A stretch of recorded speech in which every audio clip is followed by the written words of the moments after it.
తెలంగాణలో మహిళలకు ఉచిత బస్ ప్రయాణం అన్నటువంటిది డిసెంబర్ 9th రోజున ప్రభుత్వం మహాలక్ష్మి అంటూ మహిళలకి ఒక వరంలాగా ప్రకటించింది.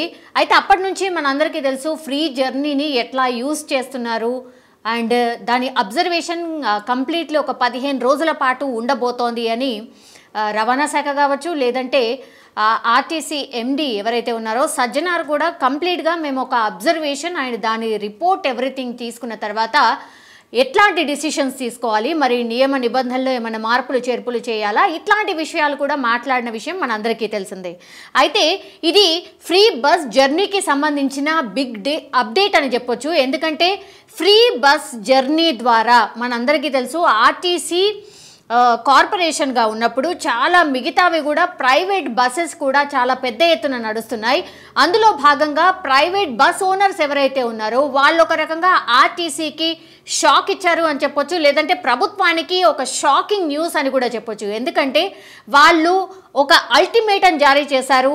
ఈ నెల 5 వరకు మేము అల్టిమేటం ఇస్తున్నాం. ఎందుకు అనంటే ఫ్రీ బస్ జర్నీ ద్వారా విపరీతంగా రద్దీ పెరిగింది. బస్సుల మీద ఫుడ్ జర్నీ చేస్తూ ఉన్నారు. డేంజరస్గా ఎంత చెప్పినా వినకుండా బస్ కెపాసిటీ కంటే డబుల్ త్రిబుల్ కూడా ఎక్కుతున్నారు మహిళలు. ఎక్కడ కూడా మేము నియంత్రించిన వాళ్ళు ఆగట్లేదు. మా బస్సులు కేవలం 15 రోజులైంది ఈ స్కీమ్ ఇంప్లిమెంట్ చేసి, కానీ మా బస్సుల పరిస్థితి చాలా దారుణంగా తయారైపోయింది. మాకు ఇస్తున్నటువంటి పేమెంట్స్ అలాగే ఉన్నాయి, కానీ ఇట్లా ఫ్రీ బస్ జర్నీ తర్వాత కంప్లీట్గా ఆ రష్ అంతా పెరిగింది. డబుల్ త్రిబుల్ కెపాసిటీతోని బస్ అంతా ఫుల్ అయి వెళ్తోంది. అండ్ ఎవరినన్నా ఎక్కద్దు ఆర్ మీరు నెక్స్ట్ బస్లో రండి అంటే వినే పరిస్థితి కూడా లేదు. ఎందుకంటే మహిళలు వారించి మరీ ఎక్కుతున్నారట. ఫ్రీ బస్ జర్నీ గవర్నమెంట్ ఇచ్చింది, మీకెందుకు, మేము ఎక్కుతాం అన్నటువంటి విషయాన్ని చాలా స్పష్టంగా చెప్తున్నారట. దానివల్ల మా బస్సెస్ అన్నీ పాడైపోతున్నాయి, కంప్లీట్లీ షెడ్లకు వెళ్ళే పరిస్థితి మా బస్సులకు వచ్చింది అన్నటువంటి విషయాన్ని చాలా స్పష్టంగా చెప్తున్నారు.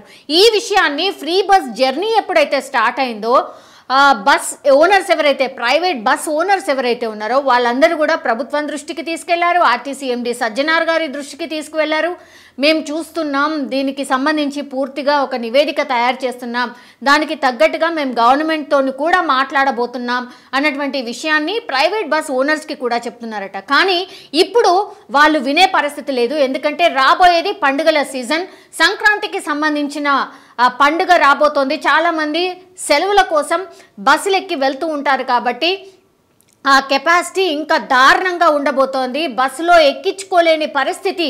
మా బస్సెస్ చాలా ఘోరమైన సిచ్యువేషన్కి వెళ్ళిపోయాయి. ఎందుకంటే అవి నెక్స్ట్ ఇంకా షెడ్లోకి వెళ్ళే పరిస్థితి వచ్చింది. కెపాసిటీకి మించి ప్రయాణికులు ఎక్కుతున్నారు. లేడీస్ని ఎక్కడ కూడా కాదలలేకపోతున్నాం, మాకు చాలా ఇబ్బంది ఉంది, పట్టించుకోండి అన్న విషయాన్ని చాలా రోజులుగా చెప్తున్నాం. అయినా సరే ప్రభుత్వం మరి ఇంకా కూడా ఎట్లాంటి విషయాన్ని చెప్పట్లేదు. కాబట్టి ఇంకా అల్టిమేటం ఇస్తున్నాం. అంటే ఈ నెల 5వ తారీఖు అంటే ఎగ్జాక్ట్లీ ఇంకో 2 రోజుల తర్వాత కానీ మాకు స్పష్టత ఇవ్వకపోతే, ఫ్రీ బస్ జర్నీకి సంబంధించిన స్పష్టత ఇవ్వకపోతే మేమైతే సమ్మెకు దిగబోతున్నాం, ఒక అల్టిమేటం అయితే జారీ చేస్తున్నాం. ఇలా అయితే మేము ప్రైవేట్ బస్సెస్ ఓనర్స్ ఎవరైతే ఉన్నామో మా బస్సుల పరిస్థితి దారుణంగా ఉంది, మేమేదో సంపాదించడానికి కాదు కొంత సేవ చేయడానికే మేము ఈ దీంట్లోకి వచ్చాం, కానీ మా బస్సులు మాత్రం షెడ్లోకి వెళ్ళే పరిస్థితి వచ్చింది, మమ్మల్ని పట్టించుకోండి అంటూ విన్నవించే పరిస్థితి ఇప్పుడు మనకు స్పష్టంగా కనిపిస్తోంది. ఎప్పుడైతే ఫ్రీ బస్ జర్నీ అన్నటువంటి పథకాన్ని ప్రవేశపెట్టారో అప్పటి నుంచి కూడా చాలామంది మహిళలు పెద్ద ఎత్తున పెద్ద సంఖ్యలో బస్సులో జర్నీ చేస్తున్నారు. అండ్ దీని పర్యవసానాలు కూడా మనం చూసాం. అంటే చాలామంది ఆటో డ్రైవర్స్ మా గిరాకీ తగ్గిపోయింది అన్నటువంటి విషయాన్ని చెప్పినటువంటిది. అండ్ వాళ్ళ తర్వాత వాళ్ళు కంప్లీట్ సీఎం రేవంత్ రెడ్డిని కలిసి విన్నవించుకున్నారు. ఇట్లయితే కష్టం, ఫ్రీ బస్ జర్నీ ద్వారా మేము నష్టపోతున్నాం, మా ఫ్యామిలీ రోడ్డు మీద పడిపోయింది అన్నటువంటి విషయాన్ని చెప్పినటువంటి సిచ్యువేషన్. సో ఇవన్నీ కూడా ఇష్యూస్ ఉన్నాయి కాబట్టి మరి గవర్నమెంట్ ఏం చేయబోతోంది? ఇప్పుడు ప్రైవేట్ బస్ ఓనర్స్ అల్టిమేటం ఇచ్చారు. ఎందుకంటే మా బస్సులో ఇట్లాంటి జర్నీస్ చేస్తే చాలా కష్టం, ప్రమాదాలు జరిగే అవకాశం ఉంటుంది, అప్పుడు ఎవరు బాధ్యులు అన్నటువంటి ప్రశ్న కూడా లేవనెత్తున్నారు. ఇంకోవైపేమో ఆటో డ్రైవర్స్ అసంతృప్తిగా ఉన్నారు. ఇంకా చాలామంది మీమ్స్ వస్తున్నాయి ఉన్నాయి దీనిపైన, అసలు అనవసరంగా కూడా జర్నీ చేస్తున్నారు అన్నటువంటి విషయాన్ని ఒకటి.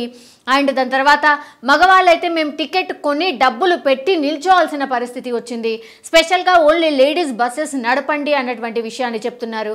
సో అంటే అనవసరంగా చాలా ఎక్కువగా కూడా జర్నీ చేస్తున్నారు, దయచేసి అర్థం చేసుకోండి అన్నటువంటి మాటను కూడా చాలామంది రిక్వెస్ట్ చేస్తున్న పరిస్థితి మనకు స్పష్టంగా కనిపిస్తోంది. సో ఇవన్నీ ఇష్యూస్ ఉన్నాయి కాబట్టి మరి గవర్నమెంట్ దీన్ని ఎట్లా అడ్రస్ చేయబోతోంది, దీన్ని ఎట్లా సాల్వ్ చేయబోతోంది అని ఆలోచించాల్సిన విషయం కనిపిస్తోంది. ఎందుకంటే బస్సులో ఫ్రీ జర్నీపై అద్దె బస్సుల ఓనర్స్ ఒక రకంగా ఆందోళన వ్యక్తం చేస్తున్న సిట్యుయేషన్ ఉంది.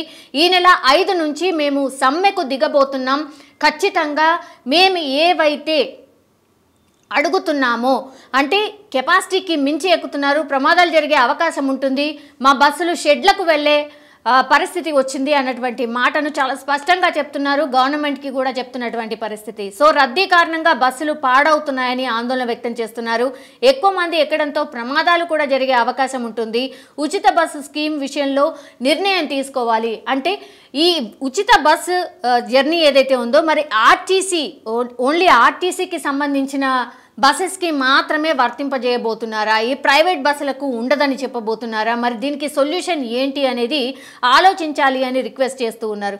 సో సంక్రాంతి ముందు ఇట్లాంటి బస్ ఓనర్స్ ఒకవేళ అల్టిమేటం ఇచ్చారు కాబట్టి మరి గవర్నమెంట్ ఎట్లాంటి డిసిషన్ తీసుకోవచ్చు, ఎందుకంటే సంక్రాంతికి సంబంధించి రద్దీ చాలా ఎక్కువగా ఉంటుంది, ఆల్రెడీ బస్సులు సరిపోవట్లేదు అన్న మాట వినిపిస్తోంది.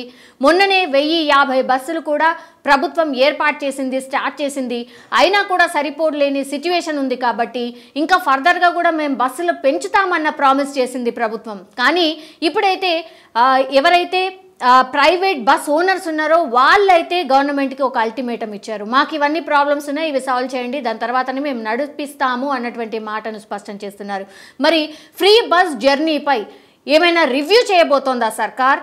మరి ఇవన్నీ ఇష్యూస్ ఉన్నాయి, ప్రాక్టికల్గా కళ్ళ ముందు కనిపిస్తూ ఉన్నాయి. రవాణా శాఖ మంత్రి ఎవరైతే ఉన్నారో పొన్నం ప్రభాకర్ గారు కావచ్చు, లేదంటే గవర్నమెంట్ సీఎం రేవంత్ రెడ్డి గారు కావచ్చు, ఎందుకంటే ప్రతిష్టాత్మకంగా తీసుకున్నటువంటి పథకం, ఎక్కడ కూడా బ్యాక్ స్టెప్ వేయడానికి లేదు. ఎందుకంటే లేడీస్ చాలా ఆదరించినటువంటి పథకం ఇది. ఇంకా 6 ప్రామిసెస్కి సంబంధించిన అప్లికేషన్స్ ఒకవైపు తీసుకుంటూనే ఉన్నారు. ఆదిలోనే హంసపాదం లాగా డెఫినెట్లీ గవర్నమెంట్ అయితే చూడదు, పట్టించుకోకుండా ఉండకుండానైతే ఉండదు డెఫినెట్లీ. ఎందుకంటే అంత పెద్ద ఎత్తున ఆదరణ లభించింది లేడీస్ నుంచి, గవర్నమెంట్కి మంచి పేరు కూడా వచ్చింది. కాబట్టి ఈ పథకం నుంచి వెనక్కి వెళ్ళే ఛాన్సెస్ ఎట్టి పరిస్థితుల్లో లేవు. కానీ ఇప్పుడు రేజ్ అవుతున్నటువంటి ప్రాబ్లమ్స్ ఏవైతే ఉన్నాయో మరి గవర్నమెంట్ ఎట్లా అడ్రస్ చేయబోతోంది, ఫ్రీ బస్ జర్నీ దానికి సంబంధించి ఇంకా ఏమన్నా నిబంధనలు పెట్టబోతుందా, నిజంగానే అందరికీ కాకుండా ఎవరైతే అఫోర్డ్ చేసే వాళ్ళు ఎవరైతే ఉంటారో వాళ్లకు టికెట్ పెట్టబోతోందా, లేదంటే ఫ్రీ బస్ జర్నీలో ఇంకేమైనా మార్పులు చేర్పులు చేయబోతోందా, ఇవన్నీ అల్టిమేటమ్స్ వస్తున్నాయి, ఇష్యూస్ వస్తున్నాయి. కాబట్టి మరి దీని గురించి గవర్నమెంట్ ఎట్లాంటి ఆలోచన చేస్తుంది, మరి వీటికి పరిష్కారాలు ఎట్లా చూపించబోతుంది అని చూడాలి. కానీ ఎవరైతే ప్రైవేట్ బస్ ఓనర్స్ ఎవరైతే ఉన్నారో ఒక అల్టిమేటం అయితే జారీ చేశారు, మేము 5వ తారీఖు వరకు చూస్తాము, మమ్మల్ని పిలిచి మాట్లాడితే ఓకే, లేదంటే మా డిసిషన్ మాకుంది, డెఫినెట్లీ మేము బస్సులని ఆపేయబోతున్నాం అండ్ సమ్మెకు కూడా వెళ్ళబోతున్నామని స్పష్టంగా చెప్పినటువంటి సిచ్యువేషన్ ఇక్కడ కనిపిస్తుంది. మరి గవర్నమెంట్ ఏం డిసిషన్ తీసుకుంటుంది, మరి వాళ్ళ చర్చలు జరుపుతుందా, వాళ్ళని పిలిపించి మాట్లాడబోతుందా, ఏం చేయబోతుందని చూడాలి.